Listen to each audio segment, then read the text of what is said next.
salah seorang ulama di India sana, yang berpendapat bahwa Isra Mi'raj terjadi pada malam ke-27 bulan Rajab tahun 10 dari kenabian. Rasulullah pernah melakukan sholat sebelumnya berkenaan dengan sholatnya hanya subuh, pagi, dan malam. Itu karena sejak turunnya ayat itu Rasulullah pernah diajari apa ya terkait Isra dan Mi'raj ini. Memang ya kita akui ya di kalangan ulama sendiri ada perbedaan. Adapun dari lazimnya ulama Saudi, mereka melihatnya ini bid'ah. Kalau kita lihat di beberapa fatwa ulama, ya itu tidak diperbolehkan memperingati atau Isra dan Mi'raj, karena Id dalam Islam itu hanya dua, yaitu Idul Fitri dan Idul Adha. Nggak ada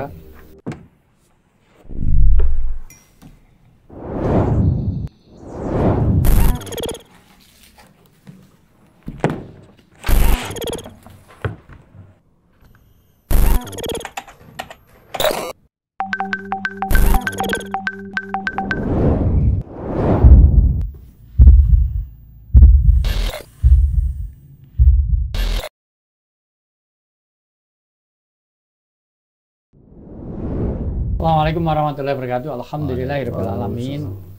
Nahmaduhu wa nusolli wa nusallimu ala rasulil karim. Pemirsa El Kalam, lembaga kajian dan konsultasi Islam yang dimuliakan Allah.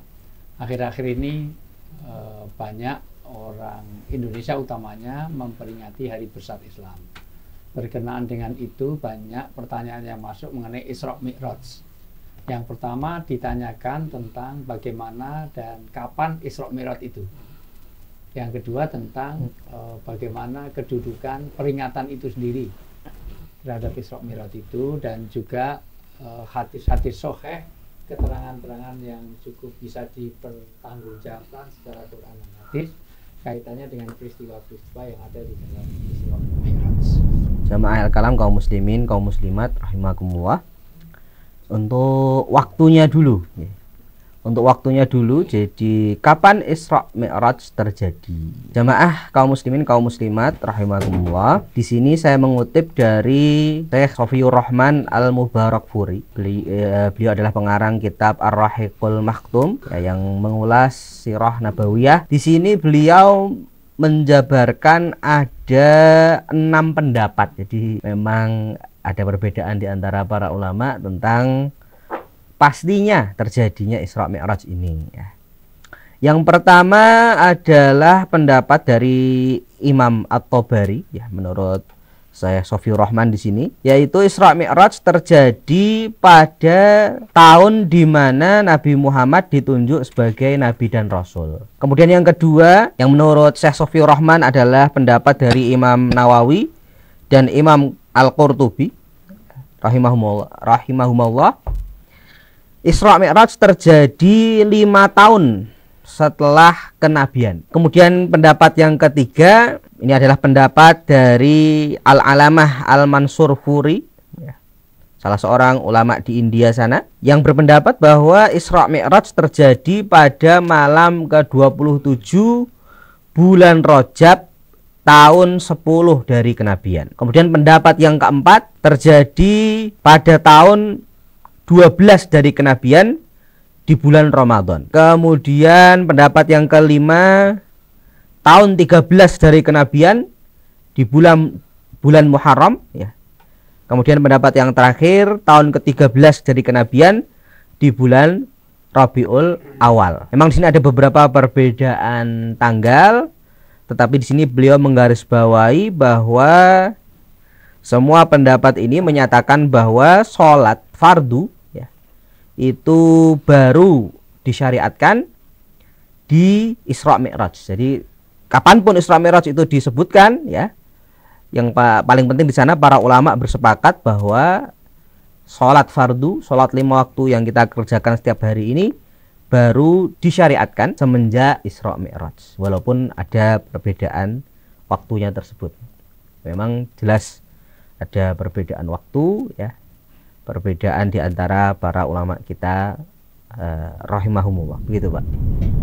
Ada kesepakatan meskipun memang beberapa keterangan tentang fardunya iya kerja Isra Mi'raj, tapi sudah ada sholat sebelumnya, bahwa Rasulullah pernah melakukan sholat sebelumnya berkenaan dengan sholatnya hanya subuh, pagi, dan malam. Itu karena sejak turunnya ayat itu Rasulullah pernah diajari oleh Jibril tentang berwudu dan sholat. Tapi tentu semuanya sepakat bahwa kewajiban sholat 5 waktu itu berkaitan dengan peristiwa Isra dan Mi'raj. Tapi ada sisi lain yang ditanyakan kaitannya dengan Isra Mi'raj karena terlalu banyak keterangan-keterangan simpang siur yang berkaitan dengan kejadian-kejadian waktu perjalanan Rasulullah Isra dan Mi'raj. Yang lain silakan. Allah Ta'ala alam dalam hal ini. Kalau kita lihat terkait pendapat para ulama, memang banyak yang mengatakan bid'ah karena memang ihtifal atau berpesta ketika hari raya terkait Isra dan Mi'raj ini memang ya kita akui ya di kalangan ulama sendiri ada perbedaan. Adapun dari lazimnya ulama Saudi, mereka melihatnya ini bid'ah. Tapi aneh baca di Darul Ifta ini termasuk mengagungkan sholat, dan kita termasuk bahagia dengan ditakdirkan memiliki Nabi Muhammad SAW. Maka di Darul Ifta pun di sana dinyatakan tidak mengapa. Wallahu ta'ala. Memang hadis riwayat tentang Isra Mi'raj banyak sekali ya. Saya hanya bicara tentang riwayat. Tapi di sini wal haqqul ladzi la mira'a fihi, bahwa yang benar yang tidak ada perdebatan, anal ahadits al Isra'i wal Mi'raj ahaditsun sahihatun mutawatirah. Rawaha ashabus sahih was sunan wal masanid bituruqis sahihati mukhtalifatil muta'addidati marfu'ah ila Nabi sallallahu alaihi wasallam. Jadi hadis-hadis yang terkait dengan peristiwa Isra dan Mi'raj itu hadisnya sahih, bahkan mutawatir, sahih dalam sunan dan masanid dengan jalan sahih yang berbeda-beda sampai kepada Nabi Muhammad SAW. Jadi ini bisa dikuatkan bahwa ya memang benar jalannya. Ada hadis yang dhaif, ada yang maudu'ah, namun secara umum peristiwa-peristiwa perjalanan Nabi Isra dan Mi'raj itu hadisnya sahih ya. Perkara peringatan jelas memang kalau kita lihat di beberapa fatwa ulama ya itu tidak diperbolehkan memperingati atau Isra dan Mi'raj karena id dalam Islam itu hanya 2, yaitu Idul Fitri dan Idul Adha. Nggak ada hari raya atau peringatan-peringatan selain keduanya. Sependek yang saya tahu memang untuk ketentuan tanggal itu ya 20 Rajab itu saya belum tahu, belum menemukan. Tapi bukan berarti tidak ada, boleh jadi masyayikh yang lain bisa memastikan. Kalau masalah pada bulan Rajabnya itu banyak disebut oleh kitab baik salaf maupun modern ya.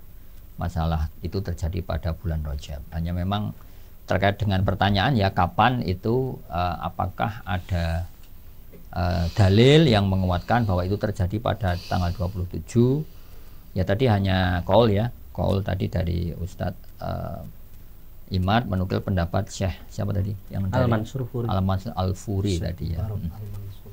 Itu yang pertama mengenai kepastian atau dalil tanggal 27. Untuk perayaan saya pikir Ustadz Hakim tadi udah menjelaskan juga ya ada karena pertimbangan memang tidak ada tuntunannya, ada karena pertimbangan dalil mukhtalaf fiha seperti mungkin masalah mursalah atau istihsan kan seperti itu, karena termasuk mengagungkan syiar Allah. Ya saya pikir pada dua pilihan ya sudah jelas argumentasi masing-masing. Hanya saja mungkin begini, tadi mungkin terkait hadis-hadis Isra Mi'raj ya, perlu dipertegas tentang bahwa hadis yang sahih dan mutawatir, kurang tahu nih apakah forum ini akan memperinci mana yang sahih, mana yang mutawatir, mana yang dhaif, atau hanya sebatas pertanyaan. Ya monggo. Tetapi tadi sebelum masuk ya live itu sempat ada dialog kecil tentang peristiwa bahwa Nabi dilobi oleh para nabi-nabi itu Monggo yang berkenan, kebetulan di depannya ada kitab Sahih Bukhari dan Muslim itu di Kitabus Shalah ya, kitab Sahih Bukhari Kitabus Shalah, babu kaifa furidat as-shalawatu, jilid 1 halaman 547. Lalu Kitabul Hajj babu maja'a fi Zamzam, lalu Kitabul Anbiya babu zikri Idris. Nah, memang untuk peristiwa lobby-lobby ini juga nampaknya saya cenderung kepada bahwa riwayat itu insya Allah tidak dhaif ya. Ya, jadi insya Allah sahih. Hanya saja mungkin memang ada hal-hal lain yang terkait dengan peristiwa Isra Mi'raj ini yang mungkin dhaif, bahkan mungkin mungkar. Itu saja Ustaz yang mungkin perlu saya tegaskan. Berbicara masalah Isra dan Mi'raj.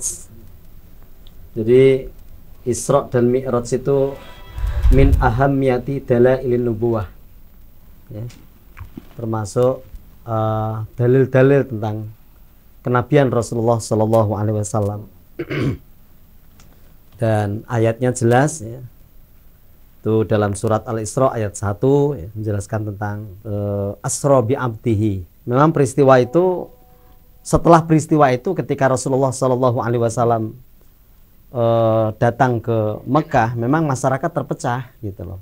Ada yang beriman, ada yang mengingkari, fakadzabahu, orang-orang kafir mengingkari.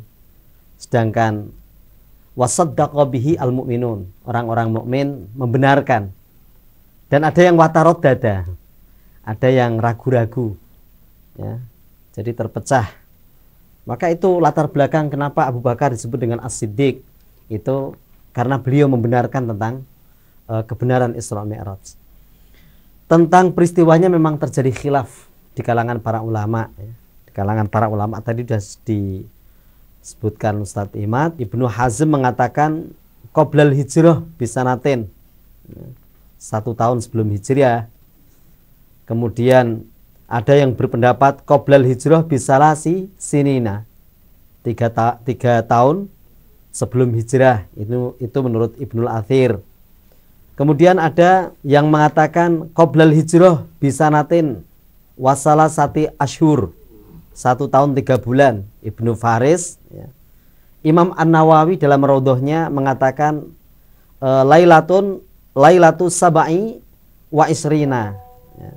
Saba'in wa isrina, malam 27 Rajab. Itu Imam An-Nawawi.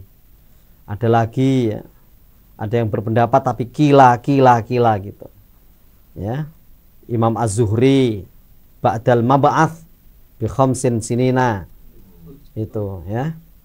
Tentang perayaan ini, Syekh Muhammad bin Ibrahim Al-Syekh ketika ditanya tentang bagaimana hukum merayakan itu Isra Mi'raj, beliau menjawab, hadza laisa bimasyru'in lidalalatil kitabi wasunnati wal istishabi wal aqli. Jawab beliau, ini tidak ada syariatnya yang ditunjukkan oleh Al-Quran, sunnah, istishab maupun akal. Beliau kemudian memaparkan dalilnya tentang surat Al-Imran ayat 31, kemudian mengutip juga hadis tentang man ahdatsa fi amrina hadza ma laysa minhu fahuwa raddun. Terus tentang istishab beliau mengatakan al ibadatu tauqifiyatun. Kemudian ketika bicara masalah akal, laukana hadza masru'an lakana aulan nasi bi fi'lihi. Kalau ini adalah bagian dari syariat, maka orang-orang dulu sudah artinya sudah dikerjakan oleh para ulama-ulama generasi awal. Demikian ziyadah dan tambahan dari saya. Kaitannya dengan Isra Mi'raj, yang pasti adalah Isra Mi'raj lebih penting bagi kita adalah bagaimana hasilnya. Semuanya sepakat itu adalah perintah sholat 5 waktu.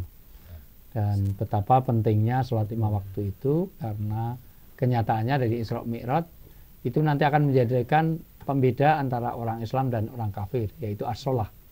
Dan itu tiang dari agama, dan itu rukun dari keislaman kita. Dan sampai Allah sangat senang, pembuka keberkahan dan stabilitas temperatur batin itu ada sholat. Jadi yang lebih penting, kenapa orang sampai nggak sholat? Gajimu berapa miliar kok sampai nggak sholat? Masih lumayan kalau miliaran. Udah gajinya ODP, orang nggak punya penghasilan, atau OTG, orang tanpa gaji, tapi sholat ditinggalkan. Jadi jauh lebih penting bagaimana sholat ini menjadi imaduddin, ya, tiangnya agama, dan itu jauh lebih penting kita maknai dari Isra Mi'raj. Begitu dulu untuk bahasan kaitan dengan Isra Mi'raj. Mudah-mudahan memberi kepahaman, dan silahkan kalau ada hal yang perlu disampaikan ulang atau diminta penjelasan lebih detail, silahkan kirim ke El-Kalam, Lembaga Kajian dan Konsultasi Islam. El-Kalam.